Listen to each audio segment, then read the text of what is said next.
Actualmente vivimos en un mundo convulsionado de muchas formas. Medio ambiente, política, cambios sociales, guerras, migraciones, junto a la violencia y la crueldad que pues ya tiene tiempo existiendo en la historia humana. Todo esto genera situaciones de angustia, estrés y trauma, así como heridas tanto sociales como individuales. Ante esto que enfrentamos, ¿cómo podemos entender el trauma y con qué contamos como humanidad para contrarrestarlo tanto internamente como socialmente? Pensamos también en la ternura como aquella forma de ligadura afectiva que tiene sus propias características y nos gustaría que pensemos algunas de las preguntas que se nos ocurrieron. ¿Cómo Mm, entendemos la ternura desde el psicoanálisis? ¿Cuáles son sus orígenes? ¿Y cuál sería su papel en la curación tanto individual como social? Como verán y como verá, doctor, tenemos muchas preguntas y un lindo programa por delante. Entonces, por donde quiera comenzar, estamos muy emocionados de tenerlos con nosotras.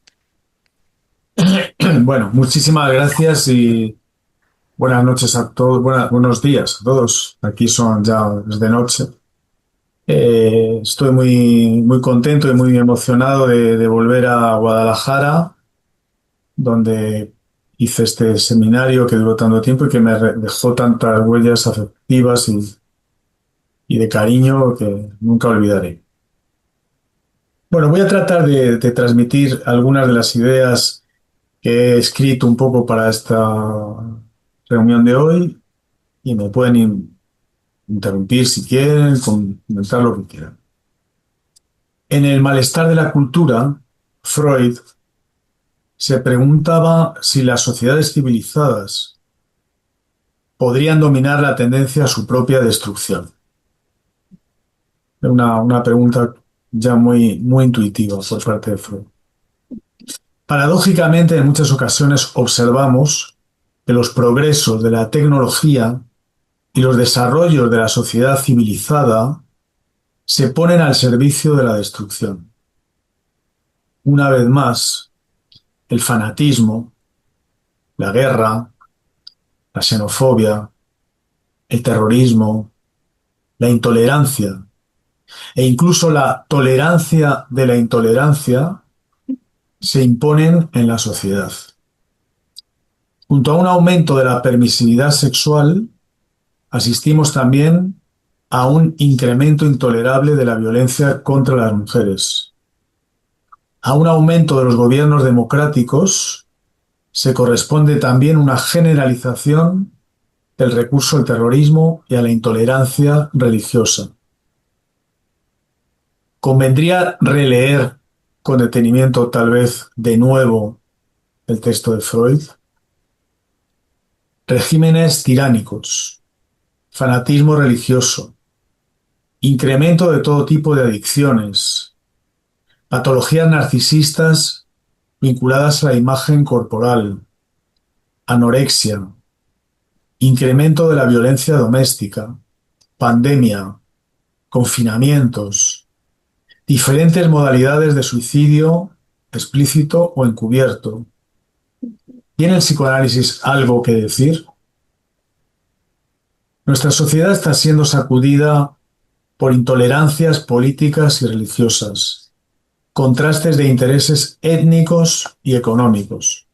Y en la dialéctica tolerancia-intolerancia resulta muy difícil establecer los límites entre lo que es sano, como la facilitación a la comunicación entre culturas y pensamientos diferentes, y entre lo que es sencillamente destrucción del pensamiento a gran escala. Entre el todo vale y lo único que vale es esto, el punto de vista del psicoanálisis es que el grado de tolerancia de lo que parece intolerable tiene que ver con el grado de violencia que cada uno puede integrar en su propio funcionamiento psíquico.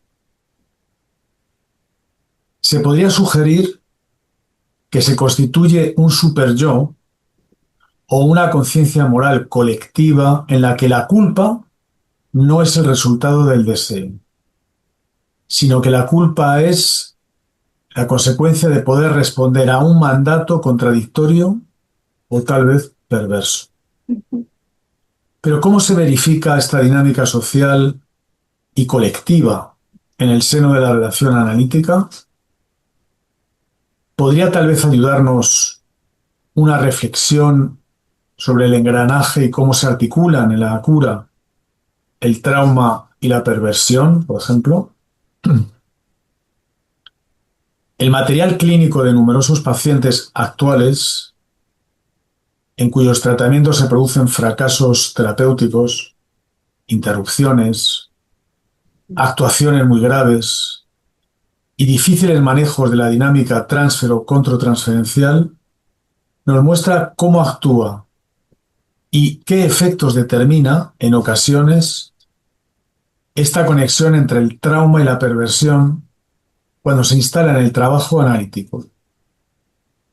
Esta hipótesis nos exige situarnos ante una línea muy sutil que pone en relación dos conceptos psicoanalíticos por mucho tiempo considerados como dos entidades alejadas y yuxtapuestas. No es habitual abordar la conexión entre el trauma y la perversión, porque parecerían, en efecto, pertenecer a universos diferentes.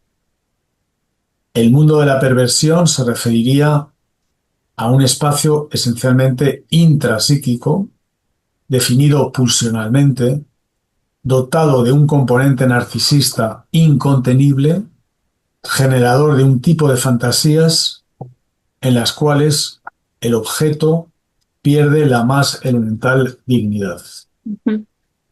El trauma, por el contrario, a partir sobre todo de la aportación de Ferenczi, aparece como una invasión en el yo del objeto, de la pasión o de la locura, del amor o del odio de otro. Es el campo de lo interpsíquico, del intercambio entre el inconsciente de la víctima y del agresor. Una de las características de la contribución teórica de Ferenczi al psicoanálisis fue la importancia que atribuía a los afectos y sobre todo su posicionamiento radical a favor de los más débiles en las relaciones políticas y sociales, en las relaciones entre niños y adultos, en las relaciones entre hombres y mujeres, entre homosexuales y heterosexuales, y por supuesto también entre pacientes y analistas. Concretamente, lo que concierne al encuentro afectivo entre adultos y niños, constituye el núcleo de su gran aportación a la teoría psicoanalítica del trauma. Me refiero a su conocido texto, que naturalmente Sandra conoce muy bien, Confusión de lenguas entre los adultos y el niño. El violento choque entre la pasión, o la locura, y la ternura. Ujú. Un choque que no es tanto lingüístico, a pesar de lo de las lenguas, sino que consiste en la invasión, o mejor dicho, en la violación psíquica de la pasión, la locura o el odio del adulto sobre el niño.